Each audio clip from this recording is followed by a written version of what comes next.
Hello friends, आज हम discuss करेंगे similarities between later actinides and later lanthanides के बारे में। देखिए, अगर हम एक्टिनाइड सीरीज और लेंथेनाइड सीरीज की बात करें तो आधी सीरीज के बाद वाले जो एलिमेंट्स हैं उनको हम लेटर एलिमेंट्स कहते हैं। एक्टिनाइड सीरीज के केस में ये लेटर एक्टिनाइड्स हो जाएंगे और लेंथेनाइड सीरीज के केस में ये एलिमेंट लेटर लेंथेनाइड्स हो जाएंगे। अब अगर एक्टिनाइड सीरीज की बात करें तो इसमें जो लेटर एक्टिनाइड्स हैं वो ये एलिमेंट्स हो जाएंगे। इसमें आ जाएगा सबसे पहले क्यूरियम, फिर बर्केलियम, फिर कैलिफोर्नियम, फिर आइंस्टीनियम, फिर फर्मीमियम, फिर मेंडेलिवियम, फिर आ जाएगा नोबेलियम और सबसे लास्ट में आ जाएगा लॉरेंसियम। अब देखिए, लेटर एक्टिनाइड्स की बात करें तो ये लेटर लेंथेनाइड्स के साथ कुछ सिमिलरिटीज शो करता है जिनको हम डिस्कस करेंगे। सबसे पहले बात करते हैं ऑक्सीडेशन स्टेट की।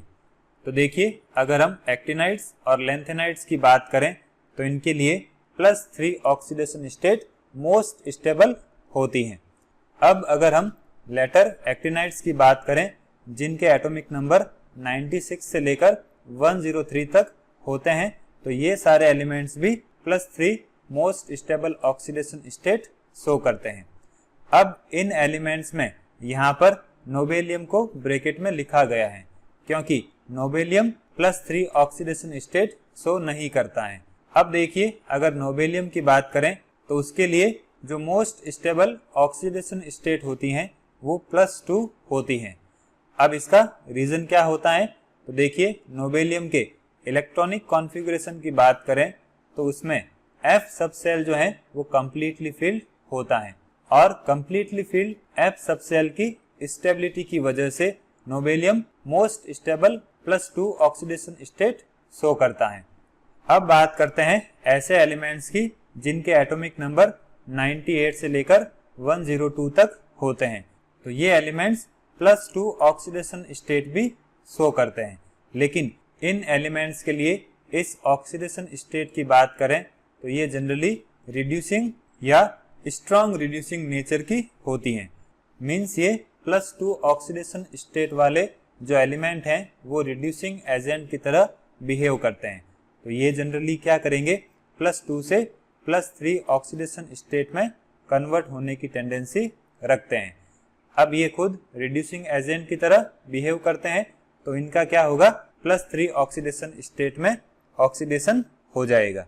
अब क्यूरियम की बात करें तो ये हायर ऑक्सीडेशन स्टेट शो करता है, मीन्स +4 ऑक्सीडेशन स्टेट शो करता है, लेकिन +4 ऑक्सीडेशन स्टेट सॉलिड स्टेट में तो होती हैं लेकिन सॉल्यूशन स्टेट में स्टेबल नहीं होती हैं।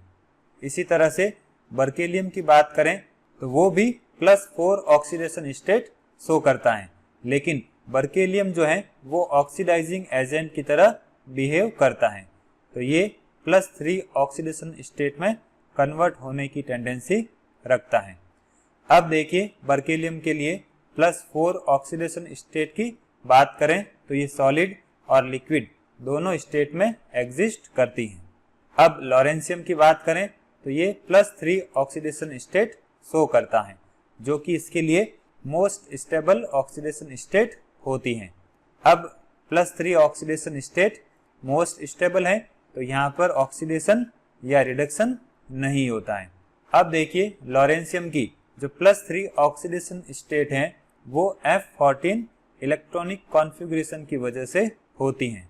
अब इन लेटर एक्टिनाइड्स की ऑक्सीडेशन स्टेट को हम लेंथेनाइड्स के साथ कंपेयर करें तो इन दोनों की ऑक्सीडेशन स्टेट सिमिलर होती हैं। अब बात करते हैं सेकेंड पॉइंट की।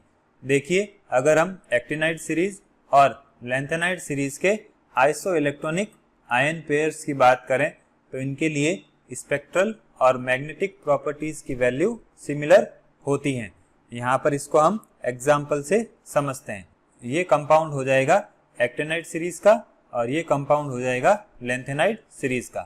पहले कंपाउंड की बात करें तो उसमें क्यूरियम +3 की ऑक्सीडेशन स्टेट में प्रेजेंट है और दूसरे कंपाउंड की बात करें तो इसमें गैडोलिनियम +3 की ऑक्सीडेशन स्टेट में प्रेजेंट है।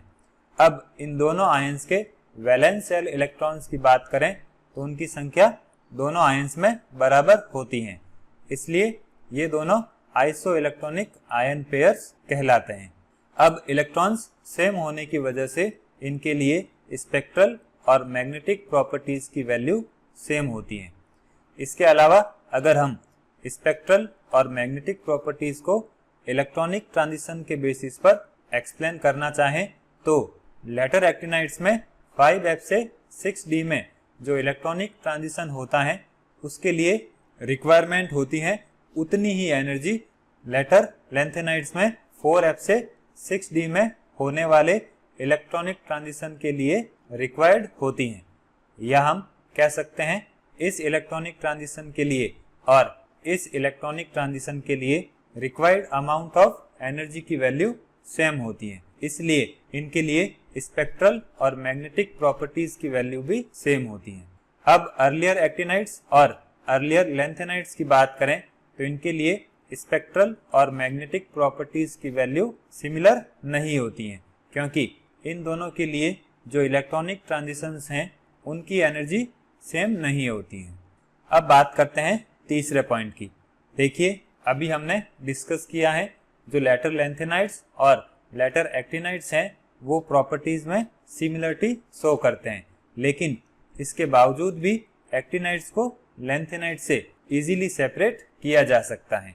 अब इसका रीजन क्या होता है तो देखिए एक्टिनाइड्स की बात करें तो वो लैंथेनाइड के कंपैरिजन में कॉम्प्लेक्स फॉर्मेशन आसानी से करते हैं। अब इसको एग्जाम्पल से समझते हैं।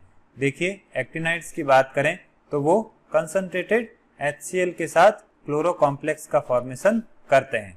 अब अगर हम एक्टिनाइड्स और लैंथेनाइड्स दोनों को एक कैटायन एक्सचेंज कॉलम में कंसंट्रेटेड HCl के साथ ट्रीट करवाते हैं तो वहां से एक्टिनाइड इजीली एल्यूटेड हो जाएगा, क्योंकि ये कंसंट्रेटेड HCl के साथ इजीली कॉम्प्लेक्स बना देगा।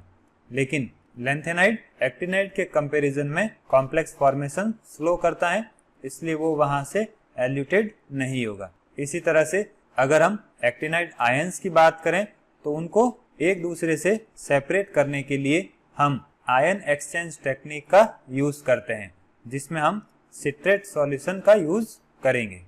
अब देखिए एक्टिनाइड्स को एल्यूटेट करने का जो ऑर्डर है वो लैंथेनाइड को एल्यूटेट करने के ऑर्डर के सिमिलर होता है।